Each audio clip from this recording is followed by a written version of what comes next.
ओम नमो भगवते वासुदेवाय। प्रिय भक्तगणों, आइए सुनते हैं श्रीमद्भागवत महापुराण की कथा। प्रिय भक्तगणों, आज की कथा में हम श्रवण करेंगे भगवान शिव और दक्ष प्रजापति का मनोमालिन्य एवं सती का पिता के यहाँ यज्ञोत्सव में जाने के लिए आग्रह करना। विदुर जी ने पूछा, ब्राह्मण, प्रजापति दक्ष तो अपनी लड़कियों से बहुत ही स्नेह रखते थे, फिर उन्होंने अपनी कन्या सती का अनादर करके शीलवानों में सबसे श्रेष्ठ श्री महादेव जी से द्वेष क्यों किया? महादेव जी भी चराचर के गुरु, बैर रहित शांत मूर्ति आत्मा राम और जगत के परम आराध्य देव हैं। उनसे भला कोई क्यों बैर करेगा? भगवान, उन ससुर और दामाद में इतना विद्वेष कैसे हो गया, जिसके कारण सती ने अपने दुस्तज प्राणों तक की बलि दे दी? यह आप मुझसे कहिए। श्री मैत्रेय जी ने कहा, विदुर जी, पहले एक बार प्रजापतियों के यज्ञ में सब बड़े बड़े ऋषि, देवता, मुनि और अग्नि आदि अपने अपने अनुयायियों के सहित एकत्रित हुए थे। उसी समय प्रजापति दक्ष ने भी उस सभा में प्रवेश किया। वे अपने तेज से सूर्य के समान प्रकाशमान थे और उस विशाल सभा भवन का अंधकार दूर किए देते थे। उन्हें आया देख ब्रह्मा जी और महादेव जी के अतिरिक्त अग्नि पर्यंत सभी सभासद उनके तेज से प्रभावित होकर अपने अपने आसनों से उठकर खड़े हो गए। इस प्रकार समस्त सभासदों से भली भांति सम्मान प्राप्त करके तेजस्वी दक्ष जगत पिता ब्रह्मा जी को प्रणाम कर उनकी आज्ञा से अपने आसन पर बैठ गए। परंतु महादेव जी को पहले से ही बैठा देख तथा उनसे अभ्युत्थान आदि के रूप में कुछ भी आदर न पाकर दक्ष उनका यह व्यवहार सहन न कर सके। उन्होंने उनकी ओर टेढ़ी नजर से इस प्रकार देखा मानो उन्हें वे क्रोधाग्नि से जला डालेंगे। फिर कहने लगे, देवता और अग्नियों के सहित समस्त ब्राह्मण गण मेरी बात सुने। मैं ना समझी या द्वेषवश नहीं कहता, बल्कि शिष्टाचार की बात कहता हूँ। यह निर्लज्ज महादेव समस्त लोकपालों की पवित्र कीर्ति को धूल में मिला रहा है। देखिए, इस घमंडी ने सत्पुरुषों के आचरण को लांछित एवं मटियामेट कर दिया है। बंदर के से नेत्रों वाले इस सत्पुरुष के समान मेरी सावित्री सरीखी मृगनयनी पवित्र कन्या का अग्नि और ब्राह्मणों के सामने पानी ग्रहण किया था, इसलिए यह एक प्रकार मेरे पुत्र के समान हो गया है। उचित तो यह था कि यह उठकर मेरा स्वागत करता, मुझे प्रणाम करता, परंतु इसने वाणी से भी मेरा सत्कार नहीं किया। हाय, जिस प्रकार शूद्र को कोई वेद पढ़ा दे, उसी प्रकार मैंने इच्छा न होते हुए भी भावी वश इसको अपनी सुकुमारी कन्या दे दी। इसने सत्कर्म का लोप कर दिया। यह सदा अपवित्र रहता है, बड़ा घमंडी है और धर्म की मर्यादा को तोड़ रहा है। यह प्रेतों के निवास स्थान भयंकर शमशान में भूत प्रेतों को साथ लिए घूमता रहता है। पूरे पागल की तरह सिर के बाल बिखरे नंग धड़ंग भटकता है, कभी हंसता है, कभी रोता है। यह सारे शरीर पर चिता की अपवित्र भस्म लपेटे रहता है। गले में भूतों के पहने योग नरमुंडों की माला और सारे शरीर में हड्डियों के गहने पहने रहता है। यह बस नाम भर का ही शिव है, वास्तव में है पूरा अशिव, अमंगल रूप। जैसे यह स्वयं मतवाला है, वैसे ही इसे मतवाले ही प्यारे लगते हैं। भूत प्रेत प्रमथ आदि निरे तमोगुणी स्वभाव वाले जीवों का यह नेता है। अरे, मैंने केवल ब्रह्मा जी के बहकावे में आकर ऐसे भूतों के सरदार, आचारहीन और दुष्ट स्वभाव वालों को अपनी भोली भाली बेटी व्याधी। श्री मैत्रेय जी कहते हैं, विदुर जी, दक्ष ने इस प्रकार महादेव जी को बहुत कुछ बुरा भला कहा, तथापि उन्होंने इसका कोई प्रतिकार नहीं किया। वे पूर्ववत निश्चल भाव से बैठे रहे। इससे दक्ष के क्रोध का पारा और भी ऊंचा चढ़ गया और वे जल हाथ में लेकर उन्हें साफ देने को तैयार हो गए। दक्ष ने कहा, यह महादेव देवताओं में बड़ा ही अदम है। अब से इसे इंद्र, उपेंद्र आदि देवताओं के साथ यज्ञ का भाग न मिले। उपस्थित मुख्य सभासदों ने उन्हें बहुत मना किया, परंतु उन्होंने किसी की ना सुनी। महादेव जी को साफ दे ही दिया फिर वे अत्यंत क्रोधित हो उस सभा से निकलकर अपने घर चले गए। जब श्री शंकर जी के अनुयायियों में अग्रगण्य नंदीश्वर को मालूम हुआ कि दक्ष ने श्राप दिया है, तो वे क्रोध से तमतमा उठे और उन्होंने दक्ष तथा उन ब्राह्मणों को जिन्होंने दक्ष के दुर्वचनों का अनुमोदन किया था बड़ा भयंकर श्राप दिया। वे बोले, जो इस मरण धर्मा शरीर में ही अभिमान करके किसी के भी द्रोह न करने वाले भगवान शंकर से द्वेष करता है, वह वेद बुद्धि वाला मूर्ख दक्ष तत्व ज्ञान से विमुख ही रहे। यह चातुर्मास यज्ञ करने वालों को अक्षय पुण्य प्राप्त होता है। आदि अथर्वाद रूप वेद वाक्यों से मोहित एवं विवेक भ्रष्ट होकर विषय सुख की इच्छा से कपट धर्म में गृहस्थ आश्रम में आसक्त रहकर कर्म कांड में ही लगा रहता है। इसकी बुद्धि देह आदि में आत्म भाव का चिंतन करने वाली है, उसके द्वारा इसने आत्म स्वरूप को भुला दिया है। यह साक्षात पशु के ही समान है, अतः अत्यंत स्त्री लंपट को हो और शीघ्र ही इसका मुंह बकरी का हो जाए। यह मूर्ख कर्ममयी अविद्या को ही विद्या समझता है, इसलिए यह और जो लोग भगवान शंकर का अपमान करने वाले इस दुष्ट के पीछे पीछे चलने वाले हैं, वे सभी जन्म मरण रूप संसार चक्र में पड़े रहें। वेदवाणी रूप लता फलश्रुति रूप पुष्पों से सुशोभित है, उसके कर्म फल रूप मनोमोहक गंध से इनके चित्त क्षुब्ध हो रहे हैं। इससे ये शंकर द्रोही कर्मों के जाल में ही फंसे रहे। ये ब्राह्मण लोग भक्ष्याभक्ष के विचार को छोड़कर केवल पेट पालने के लिए ही विद्या तप और व्रत आदि का आश्रय ले तथा धन शरीर और इंद्रियों के सुख को ही सुख मानकर उन्हीं के गुलाम बनकर दुनिया में भीख मांगते भटका करें। नंदीश्वर के मुख से इस प्रकार ब्राह्मण कुल के लिए श्राप सुनकर उसके बदले में भृगु जी ने यह दुस्तर श्राप रूप ब्रह्मदंड दिया। जो लोग शिव भक्त हैं तथा जो उन भक्तों के अनुयायी हैं, वे सत शास्त्रों के विरुद्ध आचरण करने वाले और पाखंडी हों। जो लोग शौचाचार विहीन मंद बुद्धि तथा जटा राख और हड्डियों को धारण करने वाले हैं, वे ही शैव संप्रदाय में दीक्षित हों, जिसमें सुरा और आसव ही देवताओं के समान आदरणीय हैं।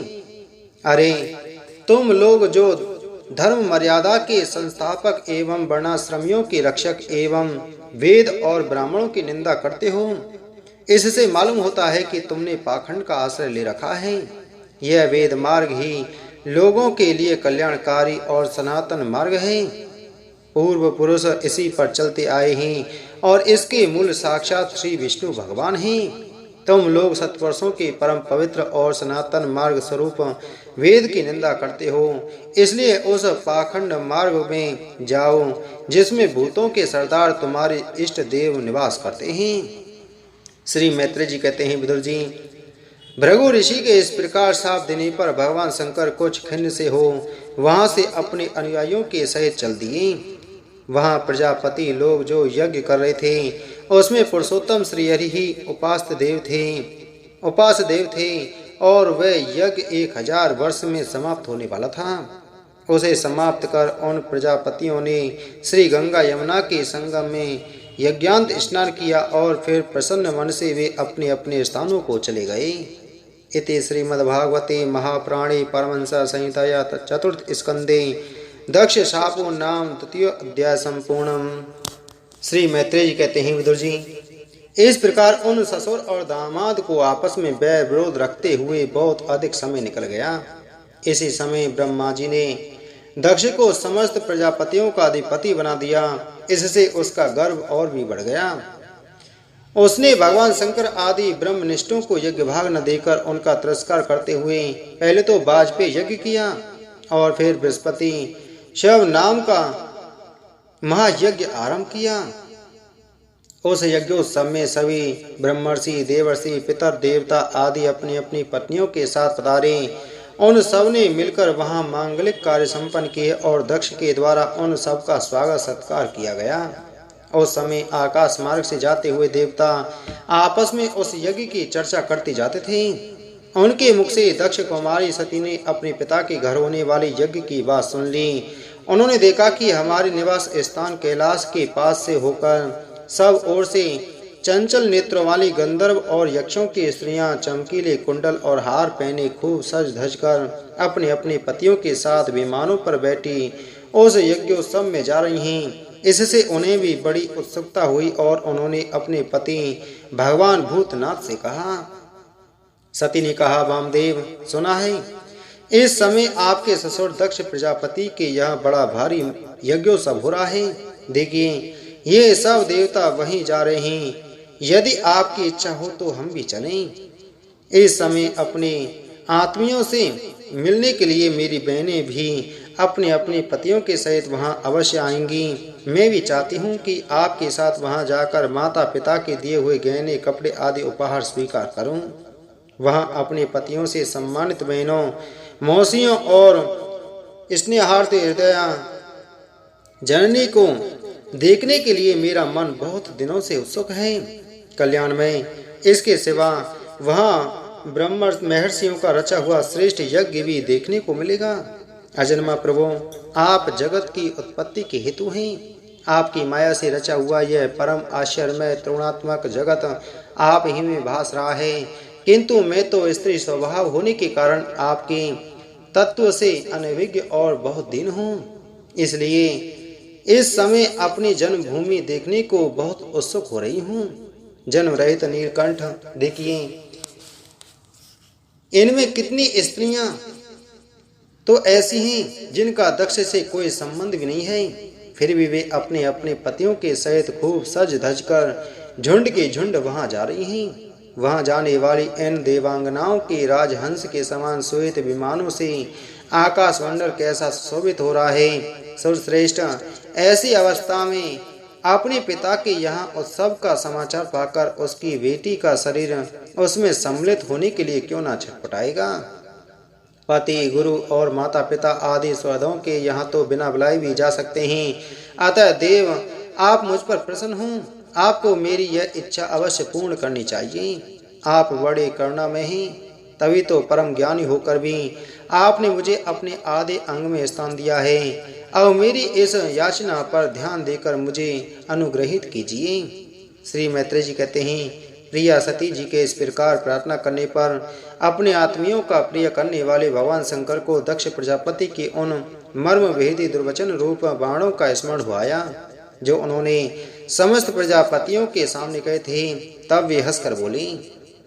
भगवान शंकर ने कहा, सुंदरी, तुमने जो कहा कि अपने बंधुजन के यहाँ बिना बुलाए भी जा सकते हैं, सो तो ठीक ही है, किंतु ऐसा तभी करना चाहिए जब उनकी दृष्टि अतिशय प्रबल देहाभिमान से उत्पन्न हुए मद और क्रोध के कारण द्वेष दोष से युक्त न हो गई हो। विद्या, तप, धन, सुदृढ़ शरीर, युवावस्था और उच्च कुल, ये 6 सत्पुरुषों के तो गुण हैं, परंतु नीच पुरुषों में ये ही अवगुण हो जाते हैं, क्योंकि इनसे उनका विमान बढ़ जाता है और दृष्टि दोष युक्त हो जाती है एवं विवेक शक्ति नष्ट हो जाती है। इसी कारण वे महापुरुषों का प्रभाव नहीं देख पाते। इसी से जो अपने यहाँ आए हुए पुरुषों को कुटिल बुद्धि से भौं चढ़ाकर रोष भरी दृष्टि से देखते हैं, उन अव्यवस्थित चित्त लोगों के यहाँ ये हमारे बांधव हैं, ऐसा समझकर कभी नहीं जाना चाहिए।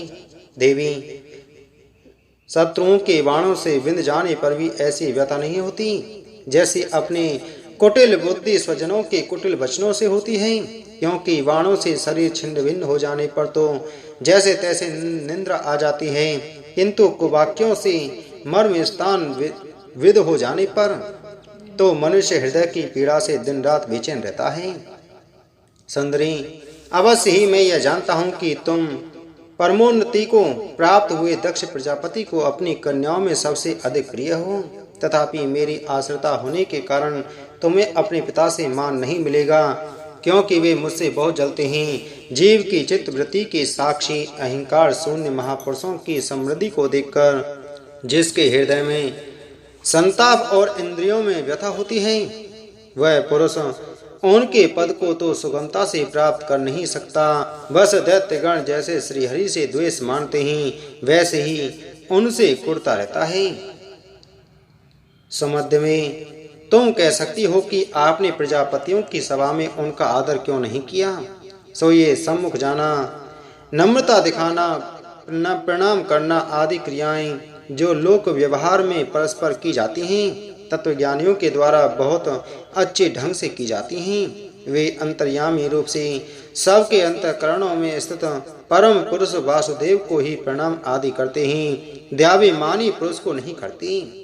वे शुद्ध अंतःकरण का नाम ही वसुदेव है, क्योंकि उसी में भगवान वासुदेव का अपरोक्ष अनुभव होता है। यह शुद्ध चित्त में स्थित इंद्रियातीत भगवान वासुदेव को ही मैं नमस्कार किया करता हूँ। इसलिए प्रिय, जिसने प्रजापति के यज्ञ में मेरे द्वारा कोई अपराध न होने पर भी मेरा कटु वाक्यों से तिरस्कार किया था, वह दक्ष यद्यपि तुम्हारे शरीर को उत्पन्न करने वाला पिता है, तो भी मेरा शत्रु होने के कारण तुम्हें उसे अथवा उसके अनुयायियों को देखने का विचार भी नहीं करना चाहिए। यदि तुम मेरी बात न मानकर वहां जाओगी तो तुम्हारे लिए अच्छा न होगा, क्योंकि जब किसी प्रतिष्ठित व्यक्ति का अपने आत्मीयजनों के द्वारा अपमान होता है, तब वह तत्काल उनकी मृत्यु का कारण हो जाता है। इति श्रीमद्भागवते महापुराणे पारमहंस संहितया चतुर्थ स्कंदे उमा रुद्र संवादे तृतीय अध्याय संपूर्णम। बोलो श्रीमद्भागवत महापुराण की जय। बोलो श्री कृष्णचंद्र भगवान की जय।